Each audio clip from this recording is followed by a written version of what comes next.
Today, Galatasaray beat Gençlerbirliği. But man, do we lose a lot of players, and we have a Champions League match in 3 days. What are we going to do? Let's talk about it on the Galatasaray Show.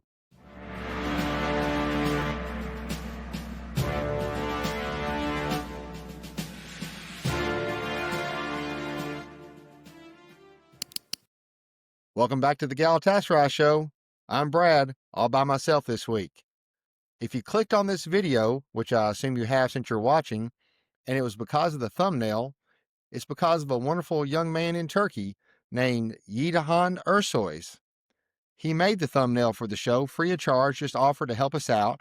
I thought it looked great. I have his contact info in the show notes, so if you need a thumbnail for your YouTube channel or something else done, he's great at graphic design, so I want to thank him. I also want to thank all the show's fans, all the Gout people out there, all of you who are supporting the channel, that are supporting us on Instagram, on TikTok, on Twitter. It just means so much to me. When I started the channel, I wasn't sure if like anybody would want to hear from an American guy that loved Galatasaray. So just the intense amount of support we've gotten from everyone, the kind messages, just everything. It means the world to me. It really does. This game today, holy cow. We go down 1-0 in the first half, and it's looking like doom and gloom. We're not playing well at all. Sara, man, what is that dude's issue? Is it just me, or is he like so much worse than he was last year?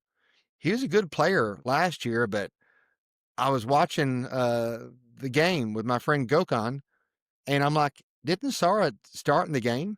And we're like, yeah, but we haven't heard his name like the entire first half. He was just like drifting in the midfield, like aimlessly. Like it was awful. Now one guy that was playing well, my man Barish. This was the Barish of old. This was the Barish of last year or 2 years ago. He was really good. So we're down 1-0 at halftime. Then we make the changes. We bring in Ilkay, and Ilkay really changed things. So at this point, Icardi's in the match. The tempo really changed. Icardi scores right away. And man, I know we've talked bad and thrown some shade on Icardi, but this was not one of those he was standing in the right place at the right time kind of goals. This was a classic Icardi goal. So that was awesome. And then just like a handful of minutes later, Icardi's attacking the goal again.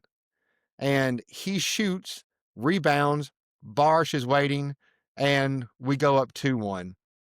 At this point, we were just going crazy. It was awesome. We score again, make it 3-1, and things are looking good. Then Gençlerbirliği gets a red card. They go down to 10 men. Things are looking great. But then somehow they score with it was a beautiful free kick, I got to admit, to make it 3-2. We win the game, but in the closing minutes, Ronald Shalai put a boot up near a guy's face. I don't think he actually hit him, but they reviewed it on VAR, gave him a red card, so he's going to miss the Fenerbahce match.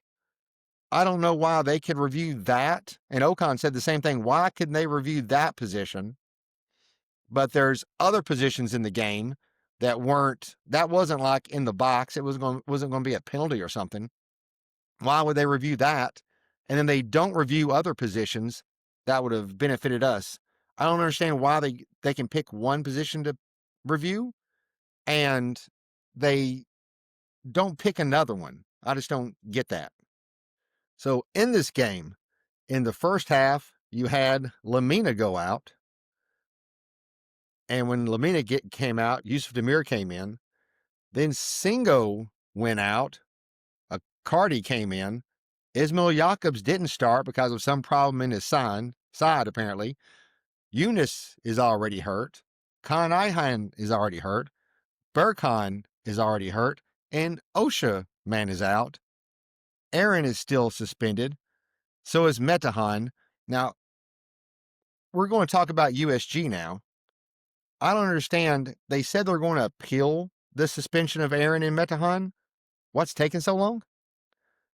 This happened 2 weeks ago. So how are they still debating who and how long the suspension is going to be? I don't get it. It's been a long time. I don't understand that. So if that can come through, we should have maybe Aaron back before Fenerbahce. I don't know. But something we talked about in the last video, Kazımcan Karataş. What a performance today. Won his duels. I mean, he was great. His throw-ins, Chokuzun. I mean, for a guy that hasn't played, he not only started, but played the entire 90 plus minutes, and I thought he played great. So that's something to look forward to going ahead.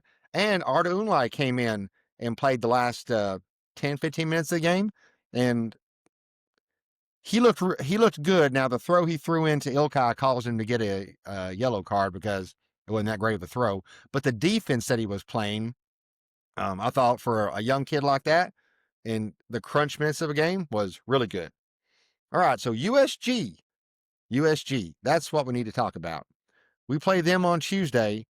Now, we'll talk about who we're going to play here in a second, but to be honest with you, I didn't know who USG was when this Champions League draw came out. I did not. And you heard me in one of the videos say I didn't even know what country they were in. Well, they're in Belgium, and if you look it up, they have the third most championships ever in the Belgium League. Problem is, they won 11 of those championships before 1935. They got relegated in 1975, dropped down 3 divisions before coming back up. In 2018, the guy that owns Brighton in England, Tony Bloom, bought them. And that's where their fortunes turned, started pumping more money into the club, increased their scouting. They bring up a ton of first, second, and third division players from other leagues instead of playing big transfers to bring people in. That's kind of their model. I looked at their starting 11 from their last game. I didn't know who any of those players were. Did not know who any of them were. And so they won the league in Belgium last year. That's why they're in the Champions League. They actually finished 4th in the league. If you didn't know, in Belgium, it's kind of a weird thing what we did a few years ago during the Fenerbahce cheating scandal. You take the top clubs, divide their points in half, re-rank them, and have them do like a mini playoff and see who wins then. So 2 of those years, USG would have won the league, but they lost in that weird playoff. Last year, they actually finished 4th, but then won it. So go figure. So our bigger worry is in this game, like, who are we going to play? If this was our normal team, I'm sure you'd feel the same way. I wouldn't worry about it. I would not worry about it. But we'll start at the top. We're missing Icardi, but I was really encouraged by 2 things. Barsh's attitude seemed a lot better. I don't know what happened with the Millie Talkham. Yay, Millie Talkham. But again, this seemed like the Barsh of old. He was running strong, fighting. He hit the bar in the first half. Icardi hit the bar in the first half too. So Barsh looked way, way better. If we get this Barsh against USG, I'll feel good. Icardi, again, I didn't think he was training while he was off in Argentina, but yeah, he was moving around good, jogging. He played like over an hour in the game, scored a great goal, had a one-on-one with the keeper, Karsha, and really good shot. Keeper blocked it, and that's when Barr scored. So he scored a goal, and I guess since he kicked it off the goal, that should be an assist. I don't know. But so our attack should be good with those 2. Shane, after coming off the 2-goal performance with the German national team, he looked really good in this game too. And Shalai. Now, Shalai got the red card, so he can't play against Fenerbahce, but that doesn't count in the Champions League, so he will be able to play in the Champions League. So if you look at that front 4, we've got good attacking options. Even if we start Barsh and bring Icardi off the bench, we have good attacking options. Ilkay played 30 minutes in the game, looked really good. So we'll have Ilkay back in the midfield. If you remember against Ajax, we didn't have Ilkay, so we'll have him back. Torreira's healthy. Lamina, Okan said after the game, he's got a few creaks and cracks. He's not the youngest guy, but I feel like they took him out, not because he was so injured he couldn't play, but to save him for USG. So if you look at the back, that's good. Abdulkarim and Davinson. I hear you people. Not Davidson. Davinson is healthy, so the back is good. Urjan didn't play in this game, so Urjan's resting and will be healthy. And then on the back, again, Jakobs had a little bit of a nick, but Okan expects him to play.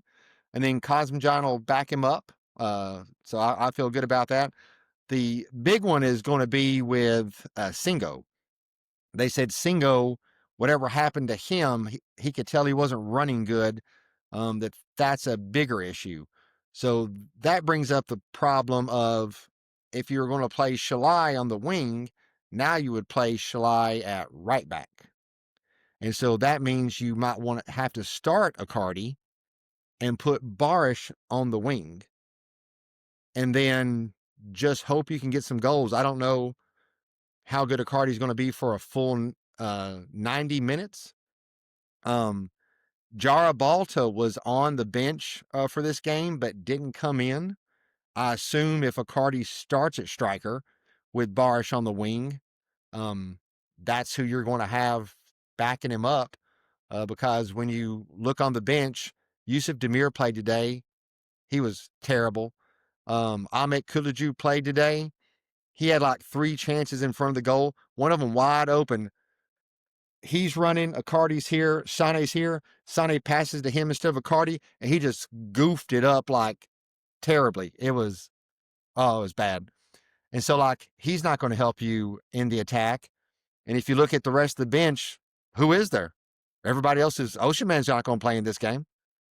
So it'd have to be, if you look at who we have available, it's going to be Icardi up top, Sané on the right, and Barish on the left. I don't know what else we could actually do.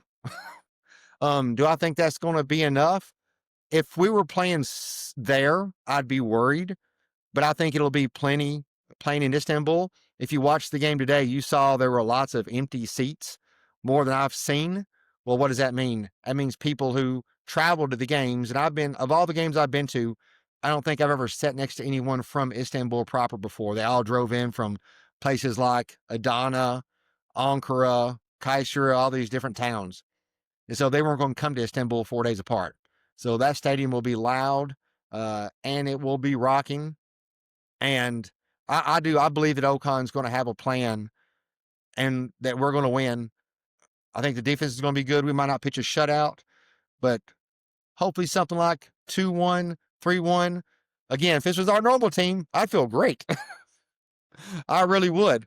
But it's not. We're going to have to like move some pieces around.